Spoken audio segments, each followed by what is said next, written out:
According to the president, nobody knew that health care could be so complicated.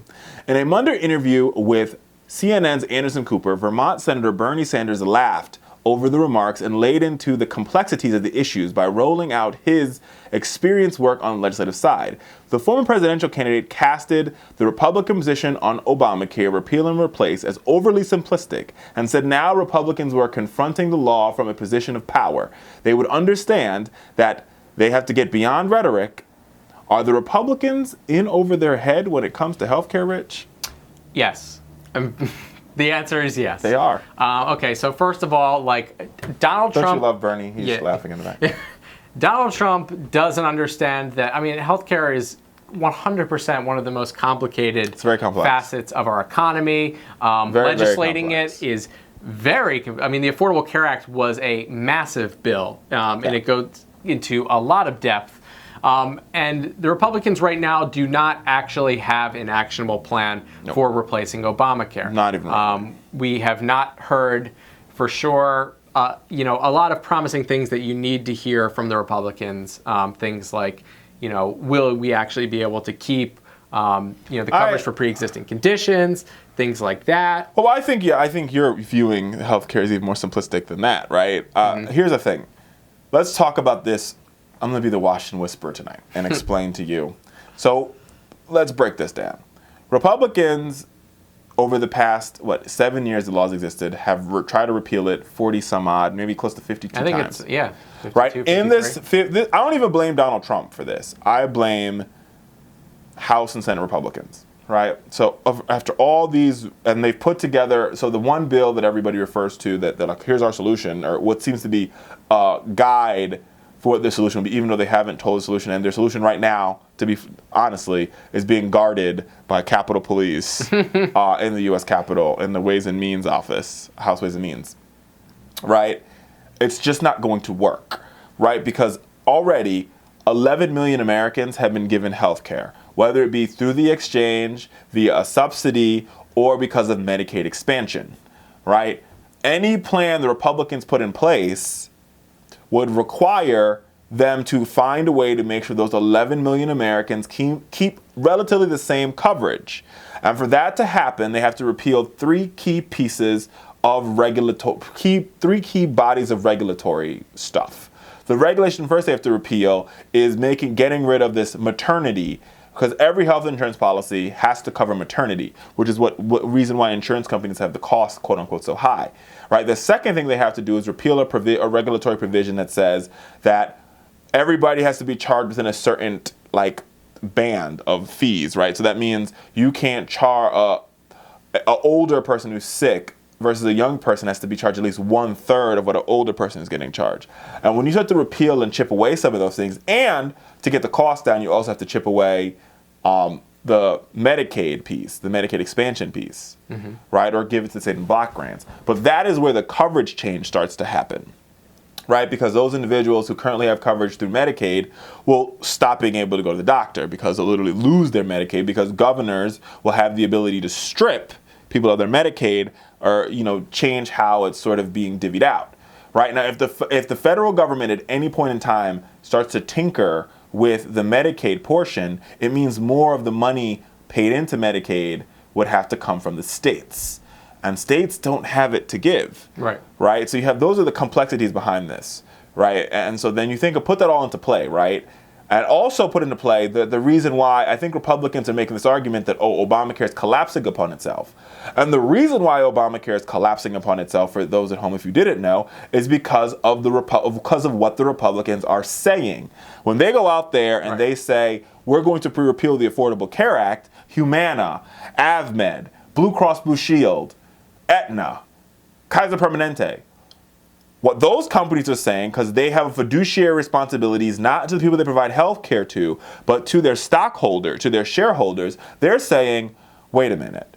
So right now, based on the Affordable Care Act, we have to build these policies, right, that include maternity coverage, that includes preventative care, that follows all the guidelines of the ACA. Right. But why would we create a policy that we know and create these plans and force people to buy these plans. So why would I force Rich, or why would I create a plan that Rich will buy into, knowing that the next day after I create the plan, that the Republicans are going to repeal said plan or take measures out of it. Thus, Rich will say, screw you, I'm going to leave the exchange and get a cheaper plan someplace else. Or even, doesn't matter, a cheaper plan, I'm going to get a plan where I get less coverage. You see what I mean? Does that make any sense? So if you're out there saying something, insurance companies are saying, well, we're not going to go into the exchange, because what's the point? If the exchange is going to be dismantled, it's a waste of money. Why would it create plans for the exchange and market to the exchange when we know tomorrow the exchange might not be there? So that's why the law is collapsing. But if you listen carefully to what John Boehner, former House Speaker, said a couple weeks ago,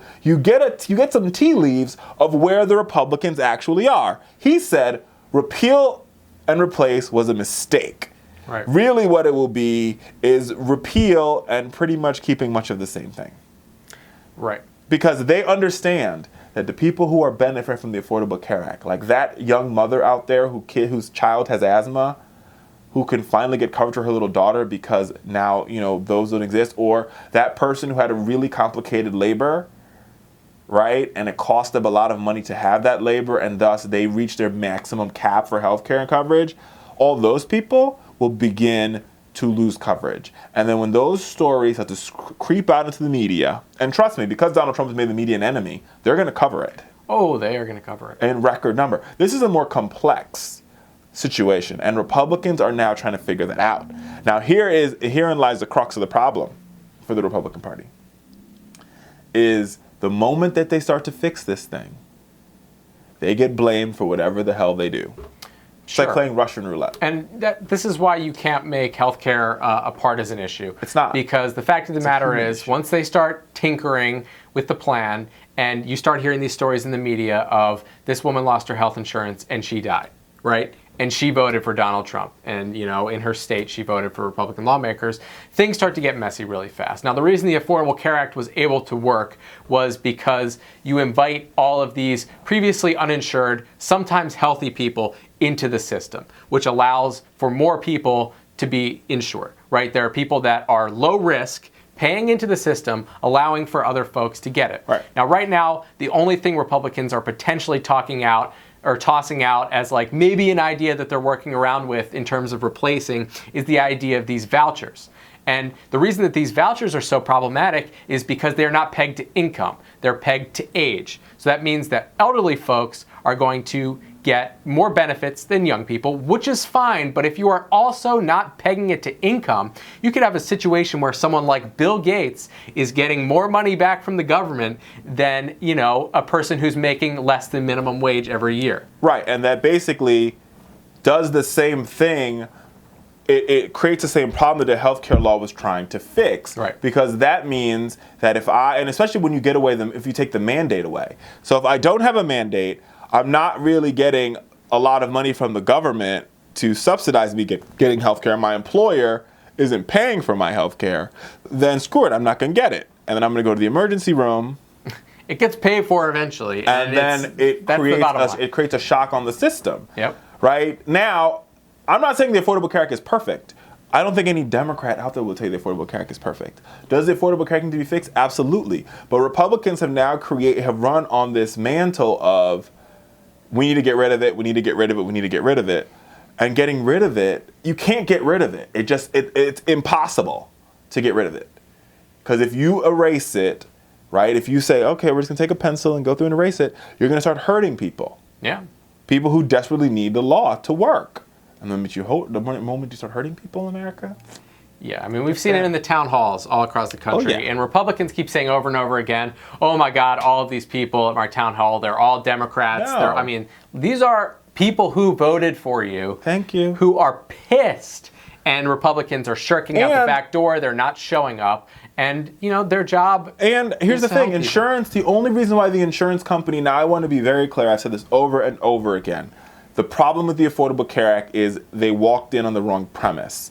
The premise of their founding principles were wrong when they created it, right? Because health insurance, America, is not health care. It's not. And so when Republicans are like, oh, if you could buy healthcare across the border, that would work. No, it wouldn't. Of course it wouldn't work. Just think about it logically, right? If you're in Virginia, right, and in Virginia you have certain regulations and certain laws dictating how healthcare is done, right? There's certain rules. There's certain regulations, right? It might be connected to one chain or another chain, a chain of hospitals, a group of doctors. Like buying healthcare from North Carolina might not do you any good. And I give a great example of this. Like my personal story about this is when I was going to college, we had health insurance, but our health insurance was based in Florida, where I was raised, right? And so I had healthcare in college, but my healthcare didn't work in Washington, D.C., right? So even if it was a cheaper plan, it didn't work here because none of the doctors accepted AvMed. They're like, who the hell is AvMed? We don't know who that is. So it might be cheap, but it doesn't work. And that means all I could do, the only place I could really go to get care while I was living in the District of Columbia for my 4 years of college, my 8 years of college, was some sort of subsidized care or like a cheaper service through health services at my university or at the emergency room. That's the only two places I could go because there were no doctors that were part of the AvMed system, the Florida-based system, by the way, here in Washington, D.C. So this buying us, thinking that you could say a platitude like buying across state borders is going to be like this amazing, man is going to rain down from heaven is nonsensical. And the other thing is nonsensical to say that we're going to make sure that if you have a pre-existing condition, you could keep it or you'll get health care without creating a healthy pool of people to uplift or support those with pre-existing conditions.